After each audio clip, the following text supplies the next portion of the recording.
وہ میں نے ایک جملہ کہا تھا, لوگوں نے اس کو بڑا پسند کیا, میں وہ ریپیٹ کر دیتا ہوں کہ ان کا بس نہیں چل رہا تھا کہ وہ اردو میں بات کریں اور مکمل. میں تو یہی کہتا ہوں کہ پاکستان جو آج سے چند سال پہلے, 4 سال پہلے آپ دیکھ لیں, ہم ڈپلومیٹیکلی آئسولیشن میں چلے گئے تھے. There was an isolation diplomatically. کسی ایک ملک کا نام آپ مجھے نہیں بتا سکتے جن کے ساتھ ہمارے اچھے مراسم ہو. کسی ملک کا آپ نہیں لے سکتے نام. امریکہ, سعودیہ, یو نیم, ٹرکی, کوئی نہیں ملک تھا آپ کے ساتھ. لیکن اس کا ٹھیک ہے, آج آپ کی پوزیشن کچھ اور ہے.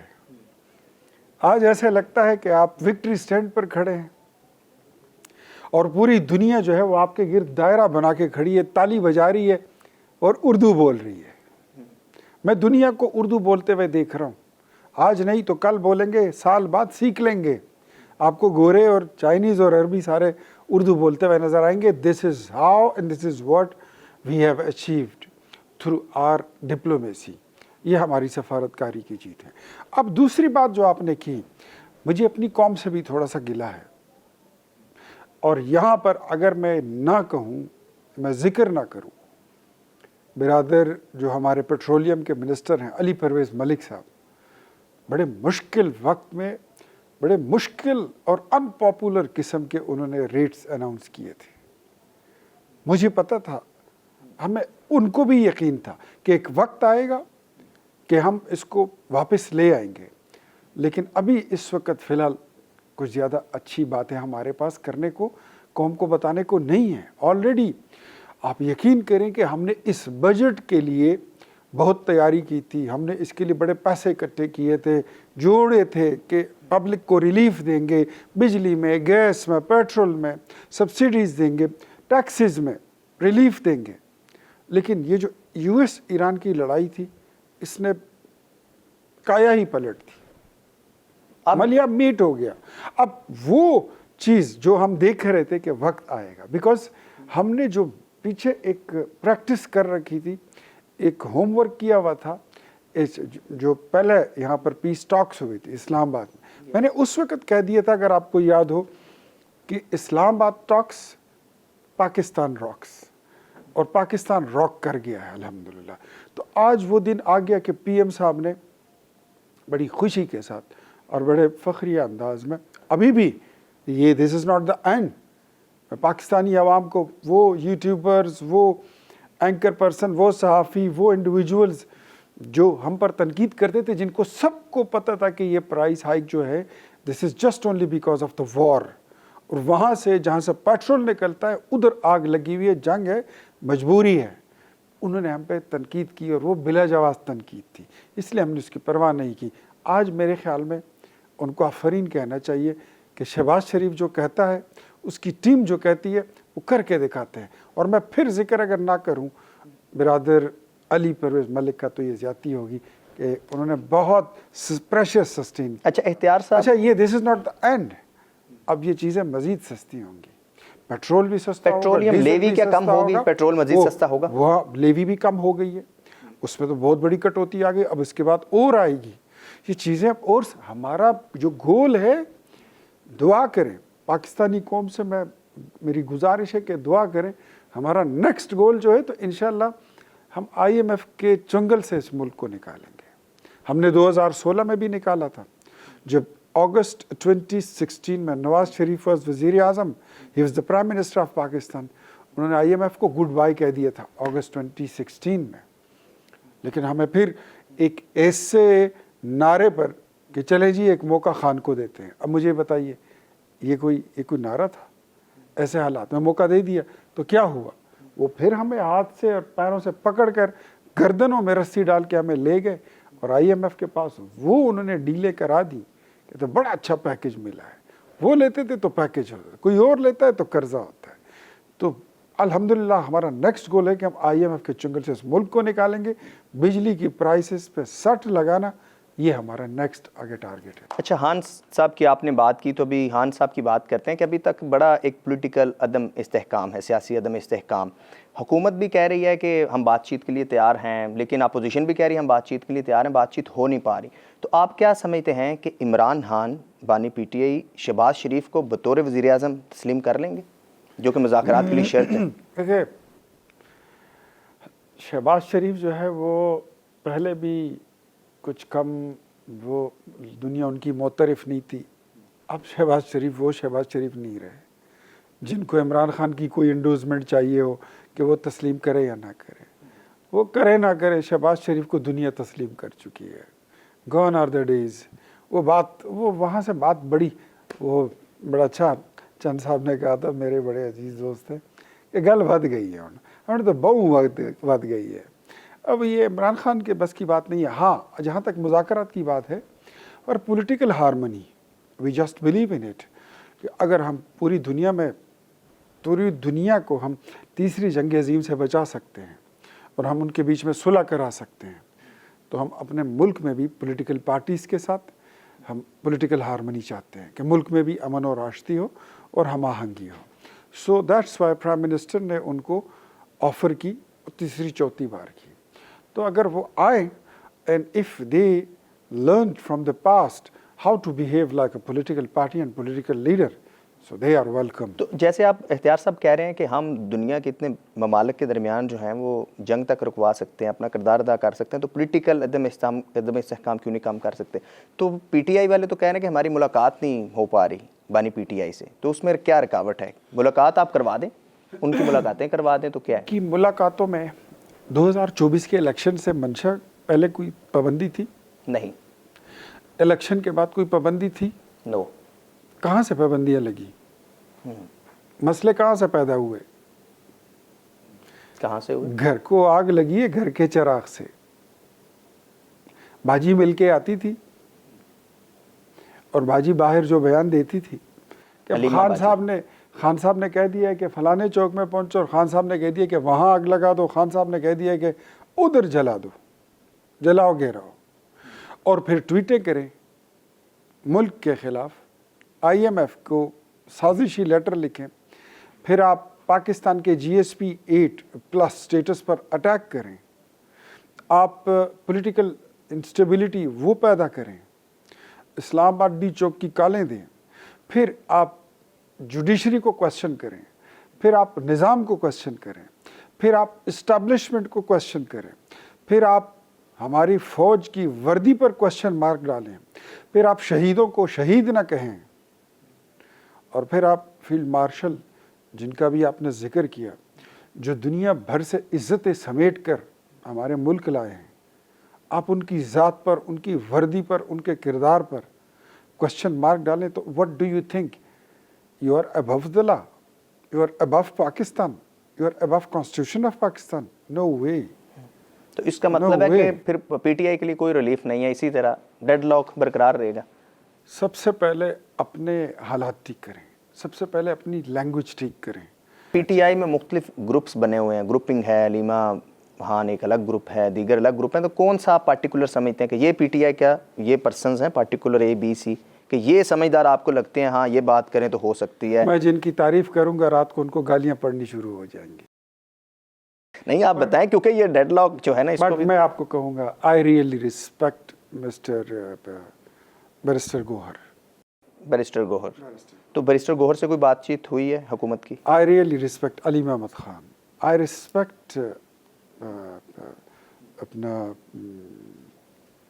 عمیر خان نیازی ہو گئے، یہ پاکستان تحریک انصاف کے سافٹ فیسز ہیں.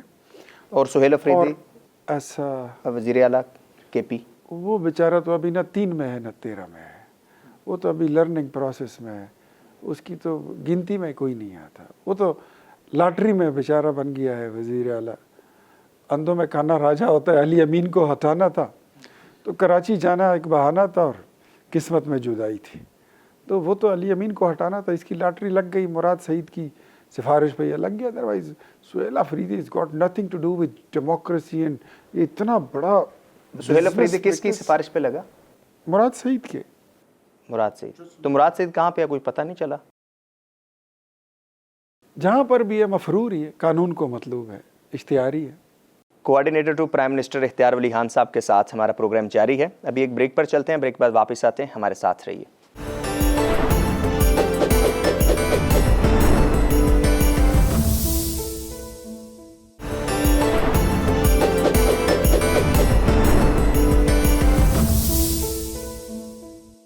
جی ویلکم بیک.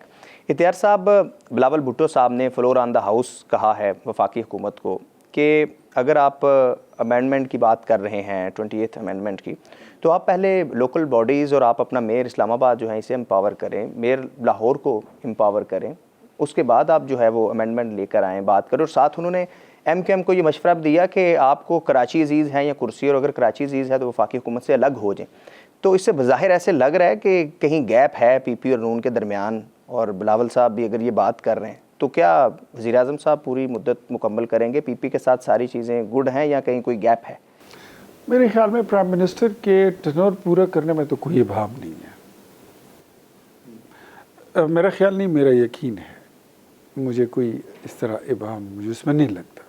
وزیر اعظم شہباز شریف اپنا ٹائم جو ہے وہ پورا کریں گے, اور صرف پورا نہیں کریں گے, جو انہوں نے سفر شروع کیا ہوا ہے اس کو ادھورے میں چھوڑا نہیں جا سکتا.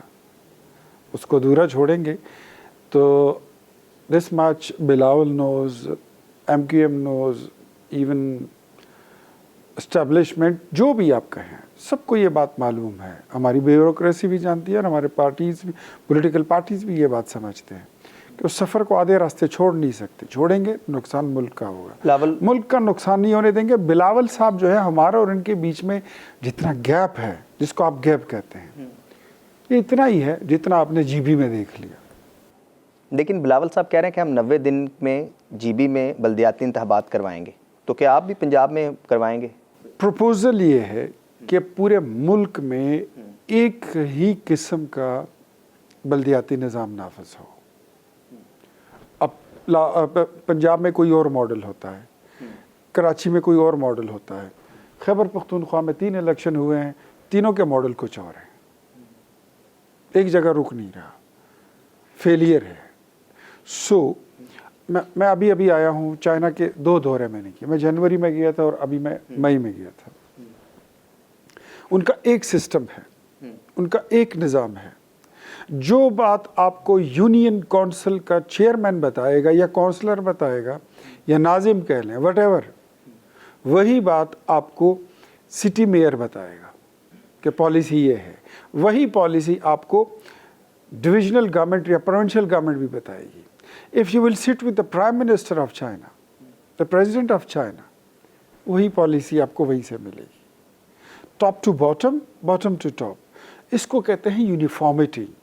اب ہم یہاں پر کراچی میں کوئی اور نظام ہو, کے پی میں کچھ اور نظام ہو, بلوچستان میں کچھ اور ہو, پنجاب میں کچھ اور ہو, جی بی میں کچھ اور ہو, تو یہ کیسے چلے گا؟ جیسے آپ کہہ رہے ہیں کہ اگر چائنا میں یونین کونسلر سے لے کے پرائم منسٹر تک ایک پالیسی ہے, یہاں پر تو ایک نہیں ہے. یہاں پر تو اتنی رکاوٹیں ہیں, ایف بی آر کی طرف سے رکاوٹیں ہیں. ہم نے اس طرف سفر شروع کر دیا ہے. ایک بار فیلڈ مارشل نے کہا تھا کہ ہم سافٹ اسٹیٹ سے اب ہمیں ایک ہارڈ اسٹیٹ بننا ہوگا. پھر پرائم منسٹر نے اس پہ مزید کہا کچھ عرصے بعد کہ اب ہم ہارڈ اسٹیٹ سے ہم نے ایک اسٹرانگر اسٹیٹ بننا ہے. تو یہ سارا سفر اسی طرف ہے. میرے خیال میں پولیٹیکل پارٹیز کو اس طرف آنا چاہیے کہ ہم یونیفارمٹی کی طرف جائیں, ہم پالیسیز کی کنسسٹنسی کی طرف جائیں. ہم یہ سمجھتے ہیں کہ یہ آپ کو پرفارمنس بیسڈ ووٹ جو ہے نا, ووٹر اگر پرفارمنس بیسڈ ہو تو پھر آپ کی یونیفارمٹی بھی رہے گی, پھر آپ کی کنسسٹنسی بھی رہے گی. لیکن محض پاپولسٹ نعرے, آ جاؤ سارے چوروں کو ٹانک دیں گے, یہ بھی چور وہ بھی چور, سارے چور, ایک میں ہی ملا, ایک میں ہی حاجیاں, تو 28 نیا پاکستان بناتے ہیں, نیا پختونخوا بناتے ہیں, غریب اور امیر کا ایک ہی وہ, یہ 50 لاکھ گھر. آج تک کوئی مائی کا لال, میں ہر ایک کو ٹی وی پہ جا کے کہتا ہوں, آپ نے دیکھا ہوگا کہ بھاڑ میں جائے وہ تمہارے گھر, اس کا کوئی نقشہ ہی دے دو, نقشہ بھی نہیں بنا سکے. کیا کہتے تھے حامد میر صاحب کے شو میں بیٹھ کر خان صاحب کہ جس دن میں وزیر اعظم بنوں گا میں بلڈوزر پھیر دوں گا ان گورنر ہاؤسز پر. پھرا کسی پر. 4.25 سال اس ملک پر حکومت کر کے گئے ہیں اور 15 سال انہوں نے کے پی پر حکومت کی ہے. گورنر ہاؤسز وہیں پر کھڑے ہیں اور کے پی والا تو وہیں پہ موجود ہے, آپ نے دیکھا ہے. 28th امینڈمنٹ آ رہی ہے تو کب تک آ رہی ہے تقریباً؟ ایک کب والی بات چھوڑ دیں, لیکن آ رہی ہے. تو پی پی کے تحفظات کچھ دور کریں گے, ابھی تک ہیں ان کے تحفظات؟ کافی دور ہو چکے ہیں, تھوڑے سے رہ گئے. تقریباً کتنا ٹائم لگے گا؟ 90% ختم ہو گئے. 90% ختم ہو چکے ہیں. اس کا مطلب ہے کہ ہم کچھ دنوں میں دیکھ سکتے ہیں ہوپ فلی انشاءاللہ کہ 28th امینڈمنٹ آ جائے گی. کیا ہوگا 28th امینڈمنٹ میں؟ یہ میں نہیں کہہ سکتا, بیکاز کنٹینٹس جب تک فائنل نہیں ہوتے تو ہم اس پہ کوئی گفتگو کر ہی نہیں سکتے ہیں. Let the draft decide, let the content, the points discuss and decide between all the political stack holders, تو پھر ہی کوئی چیز ہم شیئر کر سکیں گے. لیکن صوبوں کو بھی اسٹرینتھن کرنا ہے. 28 amendment is about to strengthen the units and federation. Coordinator to prime minister Ikhtiar Wali Khan صاحب کے ساتھ پروگرام جاری ہے. پروگرام پہ ابھی ہم بریک پہ چلتے ہیں, بریک کے بعد واپس آتے ہیں تو ہم اسپیسیفک بات کریں گے پنجاب پولیس کے رویے کے حوالے سے, سی سی ڈی کے حوالے سے, اور حاجہ آصف صاحب نے ویگو ڈالے کے حوالے سے ایک سٹیٹمنٹ دی ہے, اس کو بھی ڈسکس کریں گے کہ حاجہ آصف صاحب جو ویگو ڈالے کی بات کر رہے ہیں تو وہ کون سے ویگو ڈالے ہیں. بریک پہ چلتے ہیں, بریک کے بعد واپس آتے ہیں, ہمارے ساتھ رہیے.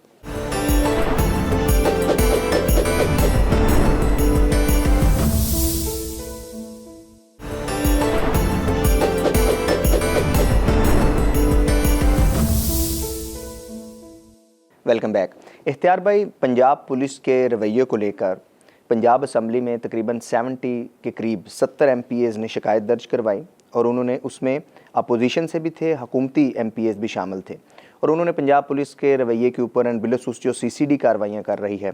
کچھ دن قبل چکوال میں ایک 9 سالہ بچی سی سی ڈی کے ہاتھوں مبینہ طور پر جاں بحق ہوئی. اس کے بعد ہم نے دیکھا کہ Australian government, Australian prime minister نے اس میں جو ہے وہ بڑا کہا جی کہ وضاحت آپ دیں, انہوں نے مداخلت کی.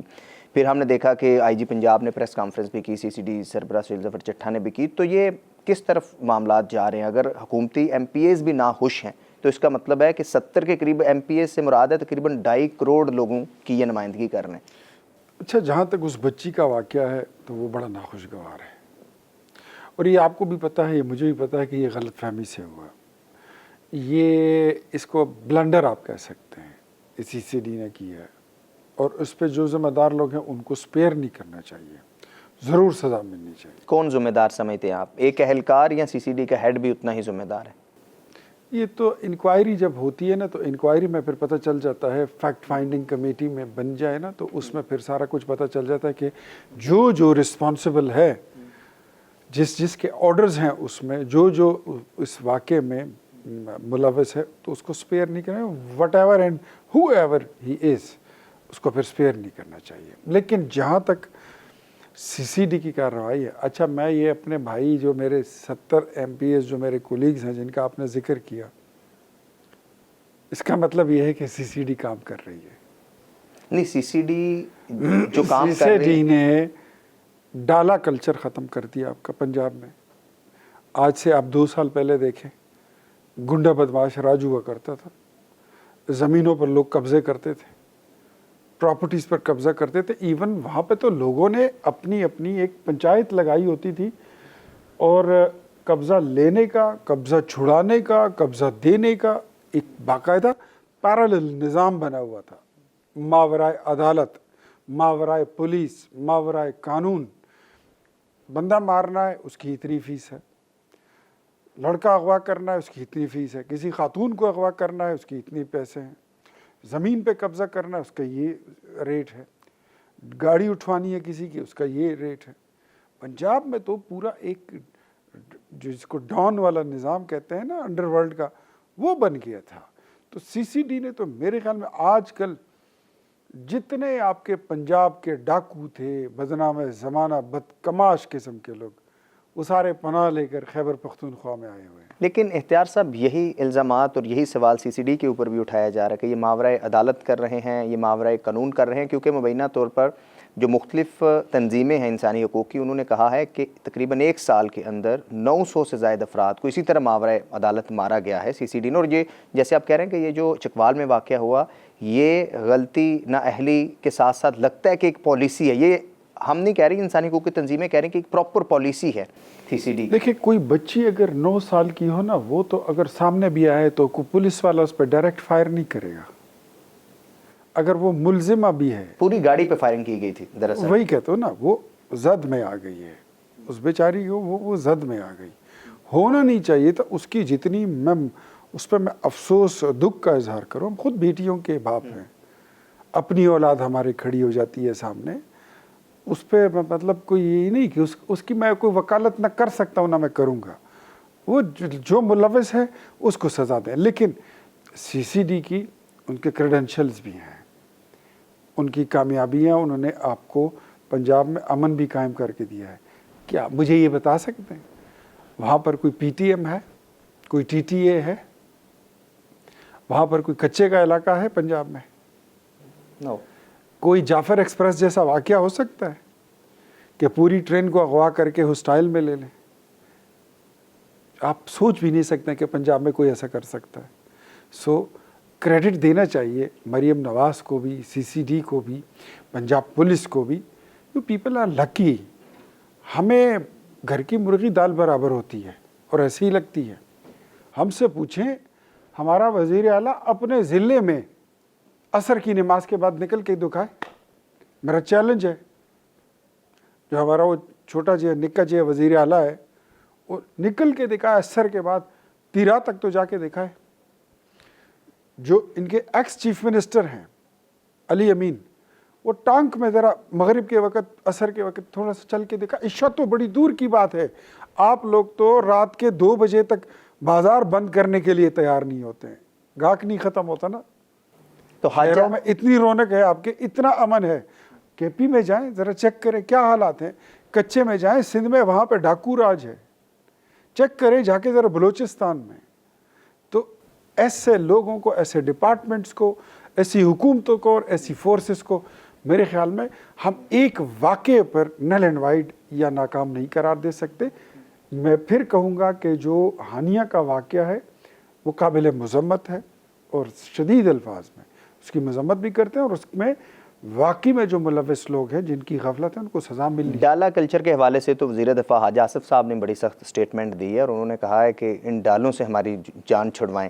اب ڈیفنس منسٹر ہیں حاجہ صاحب، تو وہ کون سے ڈالوں سے تنگ ہیں، کن ڈالوں سے وہ کہہ رہے ہیں کہ ہماری جان چھڑوائیں؟ ڈالے تو حکمران طبقہ استعمال کرتا ہے، وزیر استعمال کرتے ہیں، عام لوگ تو بیچارے چھوٹا بائک استعمال کرتے ہیں۔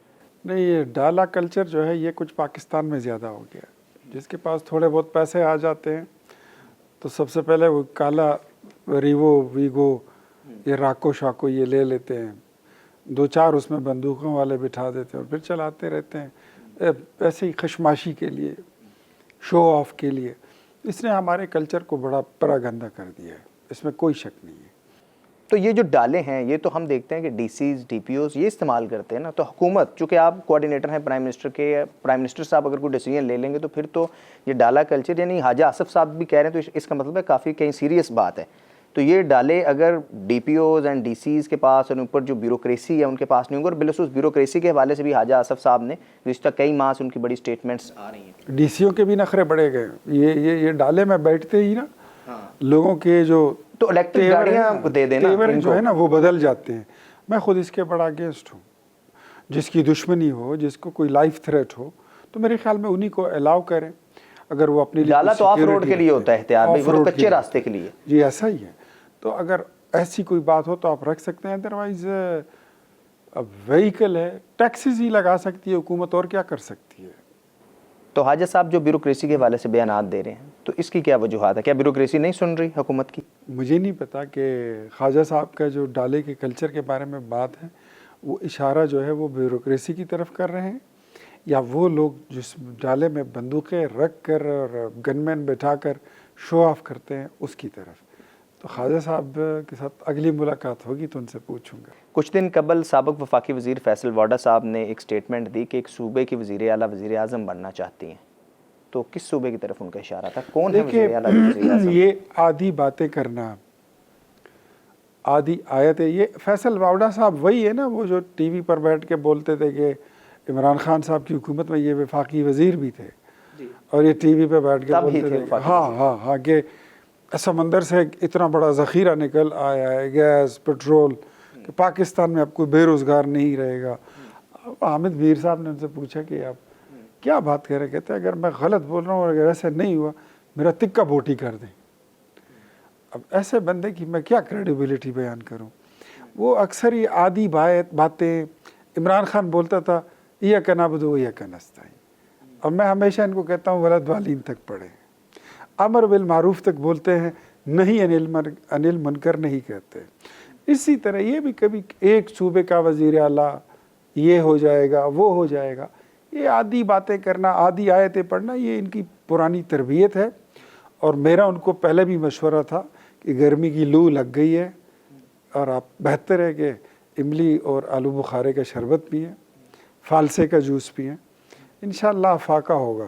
یہ آدھی باتیں نہ کریں، یہ طبلہ نواز کی طرح یہ باتیں اچھی نہیں لگتی. اچھا اختیار صاحب، ایک اس وقت بڑا ایشو ہے ٹیلی کمیونیکیشن ڈی آرگنائزیشن ترمیمی بل 2026 جو کہ نیشنل اسمبلی سے پاس ہوا اور سینٹ میں جب یہ بل گیا اور سینٹ کی قائمہ کمیٹی برائے ٹیلی کام جس کو سینیٹر پرویز شاہان چیئر کر رہی تھی، انہوں نے دیکھا پڑھا اور پھر انہوں نے اس کو وہاں پر روکا اور پھر اس کے بعد یہ مسئلہ آگے بڑھا اور جرنلسٹ ہیں رؤف کلاسرا جنہوں نے اس پر بڑی آواز اٹھائی کہ اس بل میں کیا ہے کہ اگر کوئی شخص جس کی پراپرٹی ہے گھر مکان پلاٹ کچھ بھی ہے، اگر کوئی ٹیلی کام کمپنی وہاں پر اپنا بوسٹر راؤٹر کچھ اکوپمنٹ لگانا چاہتی ہے، انکار پر 5 کروڑ روپے جرمانہ ہوگا. تو پھر اس کے بعد جب یہ بڑا مسئلہ بنا تو پھر وزیر اعظم صاحب نے کمیٹی بنائی ہے. اب اس کمیٹی میں ان لوگوں کو شامل کیا گیا جنہوں نے بل بنایا تھا. اچھا میں آپ کو ایک بات بتاؤں کہ اس میں ہماری بہن ہی ہے چھوٹی شذا فاطمہ، وہ خود اس کا دفاع نہیں کر رہی ہیں. اور جو ہوا جیسے ہوا یہ ہونا نہیں چاہیے تھا، یا اس پہ کنسنسس یا اس کو مزید ڈیلیبریشن کی ضرورت. تو کیا پڑھا نہیں کسی نے کیسے ہوا؟ ایک بات میں آپ کو بتاتا ہوں. ہم دوبارہ چائنا کا مثال لیں یا امریکہ کی دیں، کسی بھی ترقی یافتہ ملک کی، وہاں پر ایسے قانون موجود ہیں، وہاں پر کمیونیکیشن کے لیے ایسے قانون موجود ہیں. لیکن یہ پاکستان میں یکلخت آپ ایسی چیزیں نافذ نہیں کر سکتے.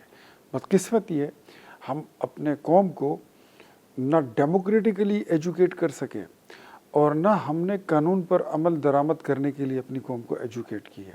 کوئی بھی چیز لانے سے پہلے سب سے پہلے ایجوکیٹ کرنا ضروری ہوتا ہے. ووٹر کو آپ الیکشن سے پہلے ایجوکیٹ نہیں کرتے. الیکشن کمیشن آ جاتا ہے جب الیکشن ہوتا ہے، یہ آپ کو 2 پرچیاں ملیں گی، ایک سفید ہوگی ایک ہری ہوگی. سفید آپ جو ہے تو یہ صوبائی کے لیے ڈالیں گے، ہری والی آپ کی قومی کے لیے ہوگی. یہ وہی بات ہو جاتی ہے کہ یہ ٹریکٹر ہے، اس کے 4 پہیے ہیں، 2 بڑے ہیں 2 چھوٹے ہیں، 2 آگے ہیں 2 پیچھے. تو کیا اس بل کو پڑھا نہیں گیا؟ فرسٹ سیکنڈ تھرڈ ریڈنگ ہوتی ہے. وہ کہیں پہ تو یہ لیپس ہے نا، کہیں پہ یہ سستی تو ہے کہ بل کو پڑھا نہیں گیا. کوئی بیوروکریٹ کوئی بنانے والا. تو کس کی نااہلی سمجھتے ہیں آپ اس میں؟ ڈیفینیٹلی میں سمجھتا ہوں کہ جس آفس سے نکلا ہے وہی آفس ہے. لیکن میں یہ بھی سمجھتا ہوں کہ جو شذا فاطمہ ہے شی از اے ویری، ہمارے پاس اس وقت اگر کسی ادارے نے یا کسی منسٹری نے پیسے کما کر دیے ہیں ملک کو، وہ آئی ٹی منسٹری ہے جو کما بھی رہی ہے. کماؤ پوت. تو اب کیا یہ بل رک جائے گا؟ ہوگا، بالکل ہوگا، رک جائے گا. میرے خیال میں اس میں امینڈمنٹ ہوگی. بہت شکریہ اختیار صاحب، تھینک یو ویری مچ. ہمارے ساتھ موجود تھے coordinator to prime minister of Pakistan mister Ikhtiar Wali Khan صاحب، اور ہم نے کوشش کی کہ اس وقت جو سیاسی صورتحال ہے بالخصوص تحریک انصاف کے حوالے سے ایک ابھی تک اپوزیشن اور حکومت کے درمیان ڈیڈ لاک ہے، تو یہ ڈیڈ لاک کا ختم کیسے ہوگا؟ پاکستان میں سیاسی طور پر استحکام